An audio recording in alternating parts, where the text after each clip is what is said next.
Okay guys, remember to follow me on Odyssey for exclusive videos in preparation for my next Gulag stay. It's linked down below with everything else as they always are. But as expected, the health passport lunacy is once again reaching demented levels of stupidity and invincible ignorance that Diane Abbott would be proud of. I think we need to be building on the policies in the 2019 manifesto, many of which were forward-thinking and popular. We need to get the strategy right. You're talking about going back to the policies or building on the policies from the 2019 manifesto. Some people listening to that might think that is quite a staggering thing to say. You know, that was your worst result since 1935. You lost 59 seats. Isn't that a manifesto that failed? It was a manifesto that, taking the policies individually, was very popular. There's no doubt that the party leadership came under fantastic media attack, but the actual policies were popular. The policies might have been popular individually, but as a whole, they weren't popular, were they? They led to your worst defeat since 1935.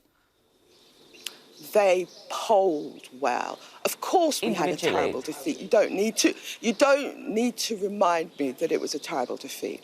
But, you know, extraordinary media attack on the party and on our leader at that time. So we now have a chance to regroup, to unify and put forward those popular policies. Yep, the shit coming out of this government now in relation to health passports or social credit systems is on par with Diane Abbott in that clip.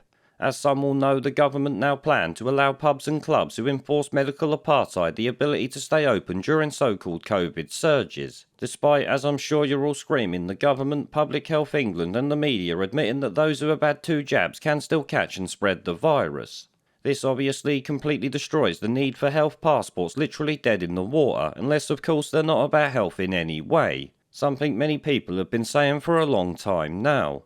In fact, if they carry on with it now, it will be pretty clear that the health passport papers please bullshit has nothing to do with disease control and is simply ID cards through the back door that's being supported by a bunch of lefty tossers who you will all know didn't want this before. Obviously, the reasons they're offering this carrot to pubs and clubs is because they have mostly said that they won't implement it, and the government knows it's likely going to lose a vote to Parliament should they try to mandate them. In fact, this looks like such utter desperation to push their agenda to me it's actually laughable.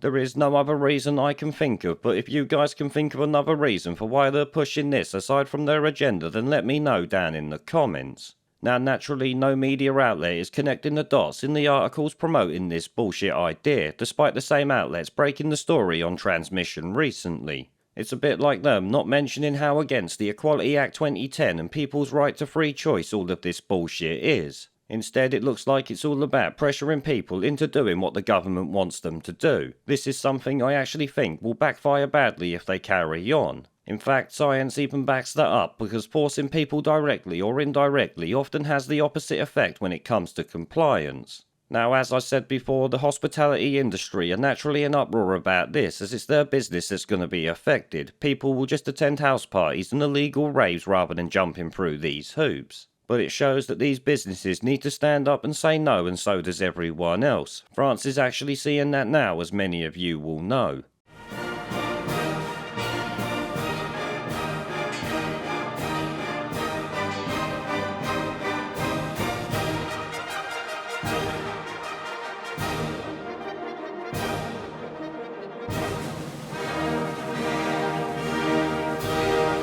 Where